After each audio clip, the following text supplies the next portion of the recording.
Уредувањето на регионалната депонија во Гостиварско Русино ќе зачека. Се уште се работи на првата фаза од проектот за управување со цврст отпад во Полошкиот регион, кој вклучува анализи и физибилити студии. Нивната имплементација на терен е предвидено да се реализира во 2021 година.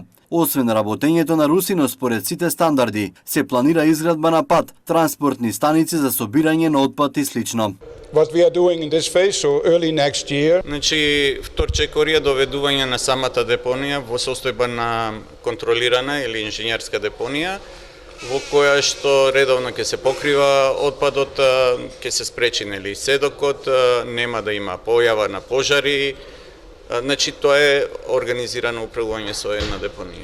Имплементацијата на проектот нема да влијае лошо на животната средина. Треба сериозно внимание да се посвети, а тоа е подигнување на јавната свест, која е на исклучително ниско ниво во регионот, но како што е во регионот, така и во целата држава. Значи, ова е еден клучен аспект што треба на кој треба да се работи, и вториот аспект кај што сериозно внимание треба да се направи е подигнување на капацитетите на сите страни што се поврзани во имплементацијата на овој документ. Ниту една од 9 општини од Полошкиот регион нема депонија која работи според сите стандарди. Со имплементацијата на проектот се предвидува сите општини отпадот да го соберат, транспортираат и депонираат во Русино, зашто ќе биде задолжено Полошко јавно претпријатие, формирано од сите општини од овој регион.